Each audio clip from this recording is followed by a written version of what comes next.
അസ്സലാമലൈക്കും, നമസ്കാരം. ഞാനിപ്പോൾ നേരെ സൗദി പ്രവാസിയോട് വീണ്ടും ഓർമ്മിക്കട്ടോ. ഒരുപാട് ആൾക്കാർ വിളിച്ചു വെക്കും ഞങ്ങളൊക്കെ ഉറൂബ് ആൾക്കാരാണ്. പക്ഷേ ഞങ്ങൾ പുതിയൊരു സ്പോൺസറെ കണ്ടെത്തി ഉറൂബ് മാറാൻ വേണ്ടി റിക്വസ്റ്റ് അയച്ചപ്പോൾ സിസ്റ്റത്തിൽ കാണിക്കുന്നത് നിങ്ങൾ സൗദിയിൽ വന്നിട്ട് പുതിയ ദിവസം സൗദിയിൽ വന്നിട്ട് ഒരു വർഷം പൂർത്തിയാകാതെ ഉറൂബ് ആൾക്കാരാണ് പറഞ്ഞത്. പൂർത്തിയായിട്ടില്ല അങ്ങനെ ഉറൂബ് ആൾക്കാർ അവർക്ക് മാറാൻ പറ്റും വെച്ചിട്ട് എനിക്ക് പറയാനുള്ളത് അവർക്ക് മാറാൻ പറ്റില്ല. അങ്ങനെ കുറേ ആൾക്കാർ പുതിയ ദിവസം വന്നിട്ട് കുടുങ്ങിയിട്ടുണ്ട്.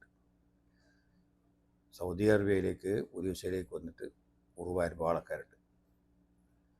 റിക്വസ്റ്റ് അയക്കുമ്പോൾ കാണിക്കുന്നത് നിങ്ങൾ സൗദിയിലെത്തിയിട്ട് ഒരു വർഷം പൂർത്തിയാക്കാതെ ഉറൂബായിരുന്നുണ്ട്. അങ്ങനെ ഒരുപാട് പേരുകൾ കുടുങ്ങിയിട്ടുണ്ട് സുഹൃത്തുക്കളെ.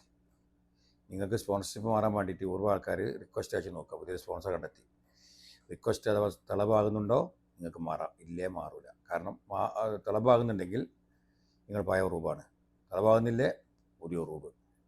ഇങ്ങനെയാണ് സിസ്റ്റം. ഒരുപാട് ആൾക്കാർ ഇങ്ങനെ കുടുങ്ങിയിട്ടുണ്ട്. പഴയ ഉറൂബ് ആൾക്കാരൊക്കെ മാറിയതും എന്നെ വിളിച്ചവരൊക്കെ ഉണ്ട്. പക്ഷേ ഇതേപോലെ സൗദി അറേബ്യയിലെത്തിയിട്ട് തളപടിക്കുമ്പോൾ നിങ്ങൾ സൗദിയിലെത്തിയിട്ട് വർഷം പൂർത്തിയായിട്ടില്ല ഉറൂബായി എന്നുള്ള മെസ്സേജ് വന്നത് തളപടിക്കുമ്പോൾ കാണിക്കുന്നത് ഇവർക്ക് മാറാൻ കഴിയില്ല. വല്ലാത്തൊരു സങ്കട അവസ്ഥയിലാണ്. ഇങ്ങനെ വിഷയത്ത് വന്ന ആൾക്കാർ കുറേ കുടുങ്ങിയവരൊക്കെ ഉണ്ട്. മറക്കണ്ട. എന്ത് സംശയം വിളിക്കാം. അസ്സലാമു അലൈക്കും.